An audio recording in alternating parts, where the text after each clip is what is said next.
ఆ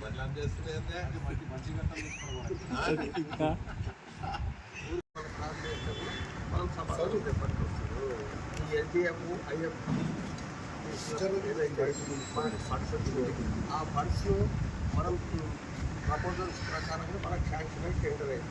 టెండర్ అయిన తర్వాత పనులు జరిగినాయా జరగలేదా అనేది విషయం అది గవర్నమెంట్ బాధ్యత. ఏ వార్డులో మనకి ఏ వార్డు టెండర్ అయింది, ప్రజలకు సంకేతం ఏంటంటే పలానా వార్డులో మన ఎమ్మెల్యే గారి లోపల ఈ వర్క్ శాంక్షన్ అయింది, టెండర్ అయింది. టెండర్ అయినా కూడా 15వ వార్డు ఉంది. 15వ వార్డు లోపల ఒక ₹1 వర్క్ శాంక్షన్ అయింది, పలానా టెండర్ పీరియడ్లో శాంక్షన్ అయింది. అయితే ఆ పని జరగలేదంటే తప్పు ప్రభుత్వం.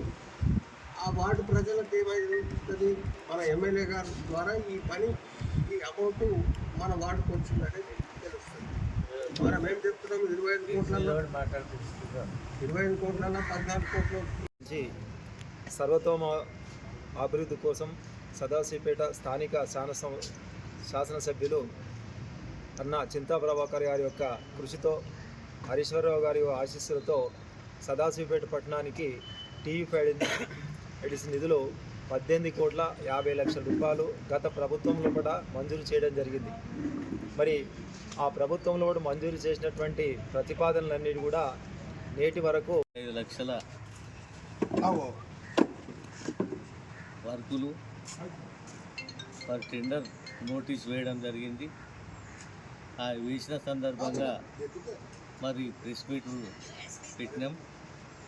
మరి ప్రెస్ మీట్కు వచ్చిన మరి పెద్దలు కీల మల్లన్న గారు, మరి మున్సిపల్ చైర్పర్సన్ శివరాజ్ పాటిల్ గారు, అందరికీ నమస్కారాలు తెలియజేస్తూ, గత ప్రభుత్వం మరి చింతా ప్రభాకర్ అన్న ఎమ్మెల్యే గారు, ఇప్పుడున్న ఎమ్మెల్యే గారు సహాయ సహకారాలతో, మరి హరీష్ అన్న సహాయ సహకారాలతో సదాశివపేటలో ఇంచుమించు 150 కోట్ల వర్కులుతో చాలా డెవలప్మెంట్ చేసుకున్నాం. అందులో భాగంగా మిషన్ భగీరథ కానీ, మరి ఆర్టీసీ బస్ స్టాండ్ కానీ, మరి గవర్నమెంట్ హాస్పిటల్ కానీ, మరి మినీ ట్యాంక్ బండ్ కానీ, టౌన్ బ్యూటీ దాంట్లో మరి డివైడర్ కానీ, మరి సెంటర్ లైటింగ్ కానీ, మరి చాలా ఇంచుమించు వర్కులతో 150 కోట్లతో వర్కులు తీసుకున్నాం. మరి టీవీఎఫ్ఐడిసి కింద మరి ప్రపోజల్స్ పంపిస్తే 20 కోట్ల ప్రపోజల్స్ పంపిస్తే మరి 20 కోట్లు శాంక్షన్ కావడం జరిగింది. మరి అది చాలా రోజుల నుంచి పెండింగ్ ఉన్నదని మరి అడిషనల్ కలెక్టర్ గారికి, మరి ఎమ్మెల్యే గారికి బాగా చాలా రోజుల నుంచి పెండింగ్ ఉన్నది, ఇది ఎందుకైతే లేవని చెప్పి మరి వారికి ప్రెజర్ వేయడంతో వాళ్ళు కూడా అధికారులతో మాట్లాడి ఇది కాల్ఫర్ చేయాలి, ఇది తొందర స్టార్ట్ చేయాలని చెప్పి అధికారులకు ప్రెజర్ వేయడం జరిగింది. ఆ ప్రెజర్ వేయడంతో మరి ఇప్పుడు 7 వర్కులు మరి 7వ తారీఖున ఈ ప్రొక్యూర్మెంట్ కింద మరి టెండర్ నోటీసు వేసిండ్రు. మరి అది 13వ డేట్కు నుంచి 21వ డేట్ వరకు మరి ఆ టెండర్ వేయాలని చెప్పి మరి ఆ నోటీస్ వేయడం జరిగింది. ఆ 21వ డేట్ వరకు లాస్ట్ ఉన్నది కాబట్టి దయచేసి కాంట్రాక్టర్లు ఎవరున్నా మరి అది తొందరగా కంప్లీట్ చేయాలి. మరి అది వర్కులు కూడా మరి ఎమ్మెల్యే సహాయ సహకారాలతో, మరి హరీషాన సహాయ సహకారాలతో మరి 1954లో మున్సిపాలిటీ ఏర్పాటు కావడం జరిగింది. 70 సంవత్సరాల పైన ఈ మున్సిపాలిటీ ఏర్పాటు కావడం జరిగింది. మౌలిక వసతులు ఇక్కడ ఏమీ లేవు. ఎంతోమంది నాయకులు ఎమ్మెల్యేలు ఏర్పడ్డారు, ఎమ్మెల్యేలు చేయడం జరిగింది. ఇక్కడ ఇలాంటి అభివృద్ధి జరగలేదు. గత టీఆర్ఎస్ ప్రభుత్వంలో 10 సంవత్సరాలు చింతా ప్రభాకర్ గారు ఎన్నో కోట్ల రూపాయల నిధులు తీసుకొచ్చి సదాశివపేట పట్టణాన్ని అభివృద్ధి చేయడం జరిగింది.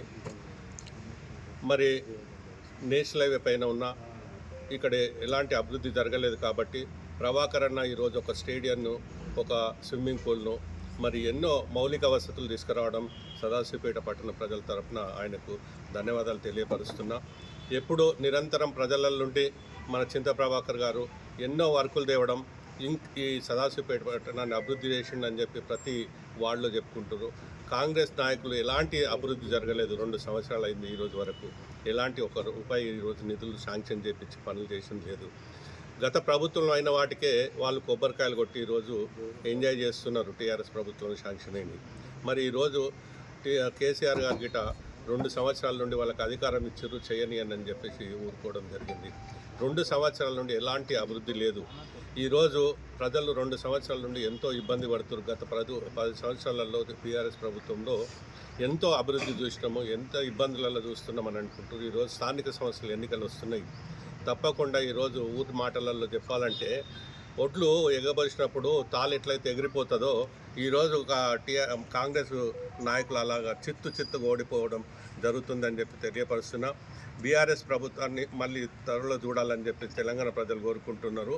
కాంగ్రెస్ నాయకులను ఎప్పుడు బొందబెట్టాలని చెప్పేసి ప్రజలు అనుకుంటారు. తెలంగాణ ప్రజలందరూ తప్పకుండా ఈ లోకల్ బాడీ ఎలక్షన్లో నిరూపిస్తారని చెప్పేసి తెలియపరుస్తూ हमारे हरदिल अजीज़ एमएलए साहब चिंता प्रभाकर साहब ने तेलंगाना के क़याम के बाद जो 10 साल जो बीआरएस हुकूमत की जानिब से हुक्मरानी की गई थी, उसके अंदर जैसा कि सदाशिवपेट के ताल्लुक़ से जितने भी आज़ादी के बाद से एक बहुत बड़े अरसे तक कांग्रेस हुकूमत इक़्तिदार में रही, लेकिन सदाशिवपेट संगारेड्डी कॉन्स्टिट्यूंसी के अंदर इस तरीके से नज़रअंदाज किया गया था कि बुनियादी सहूलतें जो कुछ भी है किसी ने भी उसकी तरफ तवज्जो नहीं दी थी।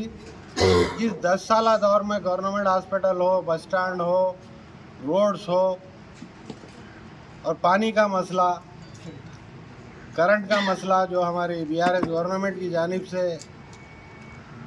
अब तमाम रियासती तौर पर जो फलाही इक़दाम किए गए थे वो तो आवाम के सामने एक यादगार के तौर पर क़ायम है, लेकिन सदाशिवपेट के ताल्लुक़ से हर वो तबके को लेकर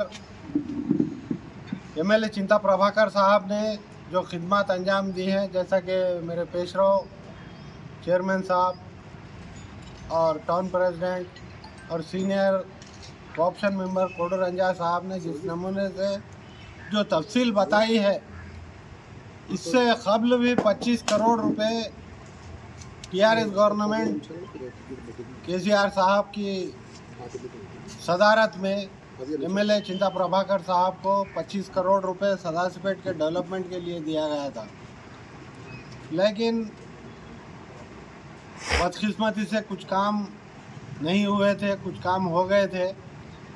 उतने में इंतखाबात आने के बाद जो कुछ भी सैंक्शंस थे, मंजूरियाँ थे, यहाँ तक के टेंडर्स कॉल किए गए थे, रेजुलेशंस किया गया था म्यूनसिपाल्टी के तहत, सब कुछ होने के बावजूद ये गवर्नमेंट जो तो एक बदकिस्मती समझिए हमारे तेलंगाना के लिए जो इक़दाम कर रहे हैं, बिल्कुल बीआरएस गवर्नमेंट में जो काम हुए हैं, जैसा कि हमारे पेशरो बता रहे थे यहाँ पे कि हमिज करे हमिज लाए, वो गवर्नमेंट कुछ भी नहीं करी। लेकिन आवाम बेहतरीन तरीके से जवाब देने के लिए अब लोकल बॉडी इंतखाबात है, इंशाल्लाह 2-2.5 साल में असेंबली इलेक्शंस होंगे। कांग्रेस जो ये झूठे वादे ప్రజలకు ముఖ్యంగా తెలియజేయడం ఏమనగా మన స్థానిక ఎమ్మెల్యే చింతా ప్రభాకర్ గారు సదాశివపేట స్థానికుడు కాబట్టి 30 సంవత్సరాల నుంచి రాజకీయంలో ఉండి సదాశివపేట మౌలిక వసతులు ఏంటి, సదాశివపేటలో ఏ పనులు చేపట్టాలనే తపనతో ఎంతో కృషి చేసిన విషయం మనందరికీ తెలిసిందే. కానీ ఈరోజు కాంగ్రెస్ ప్రభుత్వం సదాశివపేట పట్టణానికి 1 రూపాయి కూడా ఇవ్వకుండా ఎన్నో ఇబ్బందులు సృష్టిస్తున్న విషయం మనందరూ గమనించవలసిన విషయం. ఆ రోజు చింతా ప్రభాకర్ గారు ఎమ్మెల్యేగా లేకున్నా కూడా ఎన్నో రకాలుగా ఉన్న బీఆర్ఎస్ పార్టీ ద్వారా కృషి చేసి ఈరోజు హెచ్డిఎఫ్సి కానీ ఐడిఎఫ్సి ఫండ్స్ కానీ వారి ద్వారానే రావడం జరిగింది. ఇప్పుడు గతంలో ఏదైతే మన మల్లన్న గారు టౌన్ అధ్యక్షులు చెప్పిన ప్రకారంగా ప్రతి పనులు కూడా ఎమ్మెల్యే చింతా ప్రభాకర్ గారు ఎమ్మెల్యేగా ఉన్నా లేకున్నా వారి ద్వారానే సదాశివపేట పట్టణానికి డబ్బులు రావడం జరిగింది. ఈరోజు కాంగ్రెస్ పార్టీ ఎటువంటి అభివృద్ధి పథంలో లేకుండా డబ్బుల గురించి ప్రజలు కూడా ఎటువంటి ఆలోచన లేకుండా ఈరోజు కాంట్రాక్టర్లు కూడా పనులు చేయాలంటే ఎంతో భయపడుతున్న విషయం ప్రజలందరికీ తెలిసిందే. మేము పనులు చేసినా కూడా కాంగ్రెస్ పార్టీలో ఈ డబ్బు ఈ ప్రభుత్వం ద్వారా వస్తుందో రాదో అనే భయంతో ఒక్కొక్క పనికి 4 సార్లు టెండర్ కాల్ఫర్ చేసినా కూడా ముందుకు రాకపోవడం గమనించవలసిన విషయం. మనకు చింతా ప్రభాకర్ గారు ఎల్లవేళలా అందుబాటులో ఉండి సదాశివపేట మౌలిక వసతులు ప్రతి దాని మీద కూడా ఒక అవగాహనతో ఒక అభిప్రాయంతో ప్రత్యేక ఉద్దేశంతో ప్రత్యేక శ్రద్ధతో పనులు చేస్తున్న విషయం మనమంతా గమనించాలి. ఏదైతే మనం నమ్ముకొని వారిని గెలిపించడమో ప్రజలు వారి నమ్మకాన్ని వమ్ము జరగకుండా మన గురించి ఎంతో కృషి చేస్తున్న విషయం మనమంతా గమనించి చింతా ప్రభాకర్ గారికి మనం ప్రత్యేక ధన్యవాదాలు తెలపవలసిన అవసరం ఎంతైనా ఉందని చెప్పి మనవి చేస్తున్నాం. పెట్టడానికి అవసరమైనటువంటి ప్రయోజనం కోసం ప్రయత్నించి మంజూరు చేసినటువంటి చింతా ప్రభాకరన్న గారి యొక్క కృషితో టీయూఫైడిసి నిధుల ద్వారా ప్రధానమైనటువంటి సదాశివపేట పట్టణంలో మార్కండేయ పాఠశాల దగ్గర మల్టీపర్పస్ హౌస్ నిర్మాణం కోసము 1 కోటి రూపాయలు మంజూరు చేయడం జరిగింది. దాని టెండర్ కూడా పిలవడం జరుగుతుంది. అందులో భాగంగా సదాశివపేట పట్టణంలో ఉన్నట్టు యువకులకు క్రీడా ప్రాంగణం లేకుండా ఇబ్బందికరంగా ఉన్నందుకు స్టేడియం కూడా 1,50,00,000 రూపాయలతో మంజూరు చేయడం జరిగింది. టెండర్ కూడా కాల్ఫరెన్స్ చేయడం జరిగింది. మరి అందులో భాగంగా పాత మున్సిపాలిటీ కార్యాలయాన్ని ఆధునీకరించడానికి కాంప్లెక్స్ భవనం నిర్మాణం చేయడానికి 1 కోటి రూపాయలు, మరి మురికి కాలువ నిర్మాణం కోసము 1,40,00,000 రూపాయలు మంజూరు చేయడం జరిగింది. ఇక సదాశివపేట సిద్ధాపూర్ గౌన్ నుండి ఆత్మాకూరు బేస్ వరకు 100 లక్షలు అంటే 1 కోటి రూపాయలు సీసీ రోడ్లకు టెండర్ కాల్ఫరెన్స్ చేయడం జరిగింది. అందులో భాగంగా సదాశివపేట ప్రధానమైన అంశం ఎన్నో రోజులుగా చాలామంది సదాశివపేట అభివృద్ధికి తోడ్పడే విషయంలో అడిగినందుకు స్విమ్మింగ్ పూల్ కూడా మంజూరు చేయడం జరిగింది. ఆ స్విమ్మింగ్ పూల్ కూడా 1 కోటి రూపాయలతో టెండర్ కాల్ఫర్ చేయడం జరిగింది. ఈ విధంగా ఈరోజు సదాశివపేట పట్టణానికి 8 కోట్ల రూపాయలతో నుండి 10 కోట్ల వరకు టెండర్ కాల్ఫర్ చేసి అవి అభివృద్ధి బాటలోకి తీసుకుపోవడానికి స్థానిక శాసనసభ్యులు చింతా ప్రభాకర్ గారి యొక్క కృషితో ఈ కార్యక్రమాలన్నీ చేపట్టడం జరిగింది. గతంలో కూడా ఎస్డీ ఫండ్లు ముఖ్యమంత్రి నిధుల ద్వారా 25 కోట్లు మంజూరు చేయడం జరిగింది. అందులో భాగంగా 13 కోట్ల రూపాయల మట్టుకే 324 పనులను చేపడితే 200 పనులు మట్టుకే పనులు పూర్తి చేయడం జరిగింది. మరి మిగతా పనులు ఈ ప్రభుత్వం పక్షపాత ధోరణి లోపల క్యాన్సిల్ చేయడం జరిగిందనే విషయం ప్రజలందరూ తెలుసుకోవాల్సిన విషయం ఉందని తెలియపరుస్తున్నారు.